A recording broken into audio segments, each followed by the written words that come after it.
पाकिस्तान में हिंदुओं की शादी को जल्द ही अब कानूनी दर्जा मिल सकता है। शुक्रवार को 69 साल और लंबे टाल मटोल के बाद Hindu marriage bill national assembly में पेश हो गया। इस बिल के पास हो जाने के बाद पाकिस्तान में रह रहे अल्पसंख्यक हिंदू अपनी शादी का रजिस्ट्रेशन करा सकेंगे।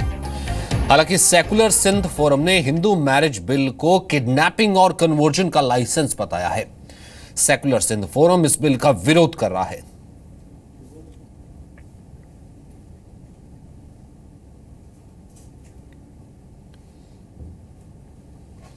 अब आपको बताते हैं कि सेकुलर सिंध फोरम का बिल के किस हिस्से को लेकर के विरोध है।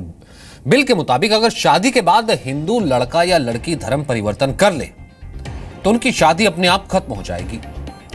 इसके अलावा कोई अपना धर्म बदलता है तो उस व्यक्ति का मां बाप, बच्चे, पति, बीवी से यानी कि अपने घर वालों से कोई रिश्ता नहीं रह जाएगा। पाकिस्तान के हिंदू मैरिज बिल के मुताबिक हिंदुओं की शादी पंडित करवाएंगे, लेकिन शादी का रजिस्ट्रेशन उसे रजिस्ट्रार के पास ही कराना होगा।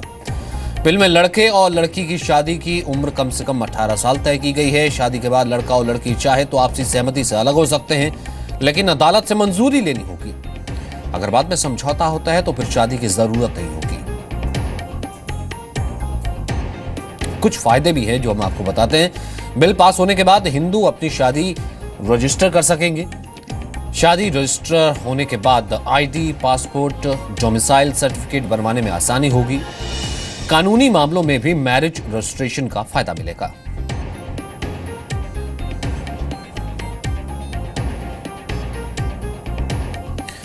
असद चांडियो इस वक्त वरिष्ठ पत्रकार पाकिस्तान से हमारे साथ मौजूद है।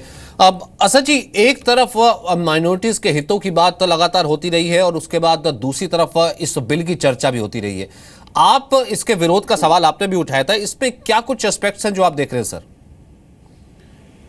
देखिए जी, पहली बात तो ये है कि जब हम किसी को क्लैसिक कहते हैं तो हम उसके तमाम इंसानी बराबरी के हकूक को खत्म करते हैं, रद्द करते हैं, कहते हैं कि हम हमारे बराबर नहीं है। जब किसी को हम बराबर समझते ही नहीं है तो इनके हकूक की क्या हम दावा कर सकते हैं, क्या बात कर सकते हैं, वो एक मजाक बन जाती है पूरी।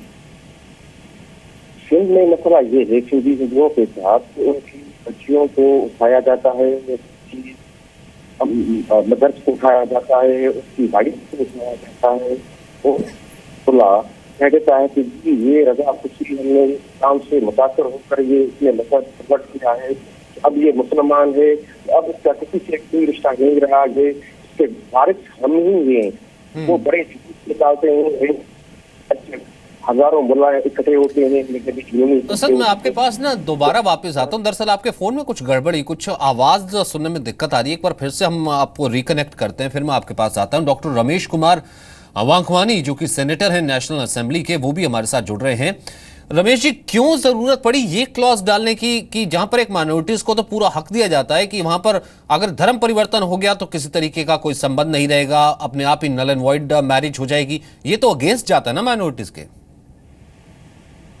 देखिए, पहली चीज तो ये कि 69 ईयर्स में कभी पाकिस्तान के अंदर हिंदू मैरिज एक्ट बिल नहीं बना, और ये मेरी काविशों से मैंने अपनी गवर्नमेंट से यूज करके ये बिल जो है वो थ्रू कराया है, तो मैं इसको खुशाइंदा कहूंगा। और इस बिल की को अगर आप देखें तो इंडिया का जो बिल है और ये बिल देखें तो आपको रिजेम्बलेंस नजर आएगी, उसके अंदर कोई तफावत इतना नजर नहीं आएगा।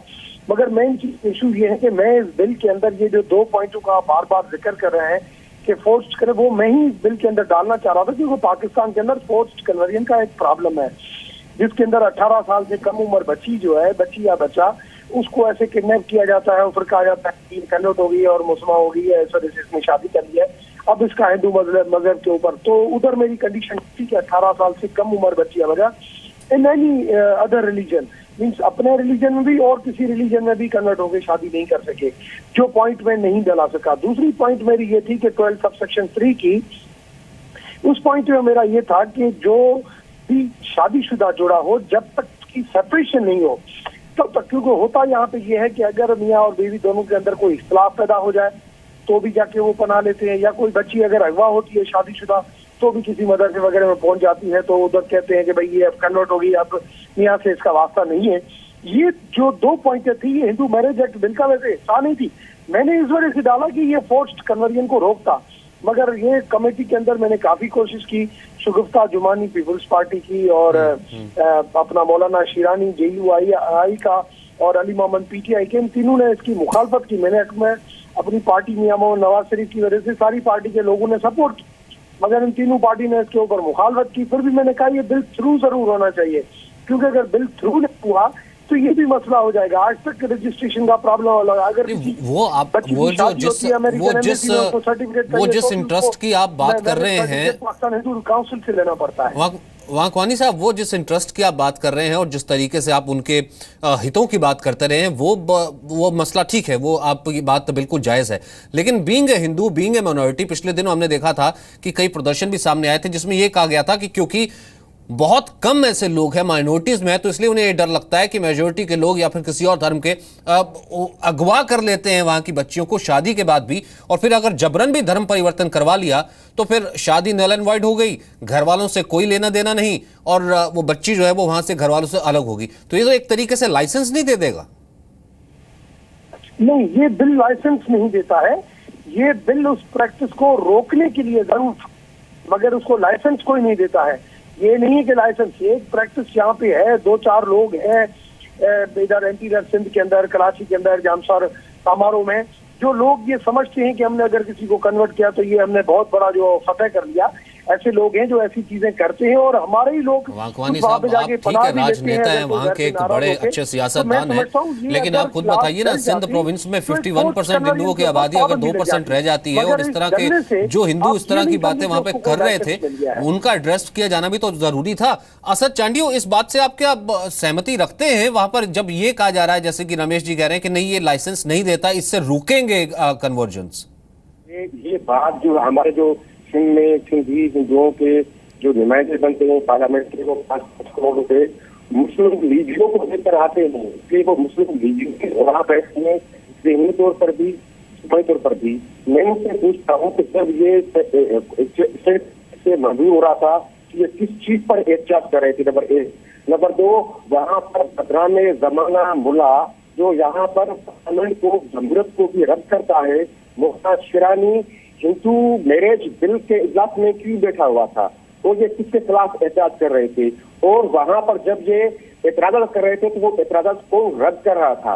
इसमें मसला है ही ये कि जब भी किसी हिंदू बच्ची को, खातून को, शादीशुदा औरत को उठाया जाता है तो कोई मुला कहता है कि जी हमने इसको मुसलमान कर दिया है, तो फिर तमाम दावा रद्द हो जाते हैं। और समाज, सोसाइटी ये कुछ उठाती है कि जी ये किसी की बीवी है, किसी की बेटी है, किसी की बहन है, इसका रिश्ता कैसे खत्म हो गया। अब ये बिल कह रहा है कि जब भी कोई मदरसा, कोई मुल्ला ये सर्टिफिकेट जारी करेगा कि ये खातून मुस्लिम हो चुकी हैं, तो इसका अपने शोहर से, अपने बाप से, अपने बच्चों से, अपने बहन और भाइयों से रिश्ता खत्म हो जाएगा। और ये सारी बातें, ये जो अभी आप लोगों से बात कर रहे हैं, ये मेरे टीवी टॉक शो में मान चुके हैं, कह चुके हैं कि हमें ये एतराजात हैं, मगर मैं जिसको कह चुका हूँ एब्सोल्युटली असद साहब, यही सबसे बड़ा विरोध है। और ये वहाँ के तमाम जो हिंदू संगठन है वो भी विरोध कर रहे हैं जिसकी आप अगुवाई कर रहे हैं। होप ये क्लॉज जो है ये इसमें हटेगा और कम से कम जो माइनॉरिटीज लगातार कम होती जा रही है और पाकिस्तान ये दावा करता है कि माइनॉरिटीज के हितों की वो रक्षा करता है, कम से कम इस झूठ से तो पर्दाफाश होगा। बहुत बहुत शुक्रिया आप दोनों को हमसे बात करने के लिए।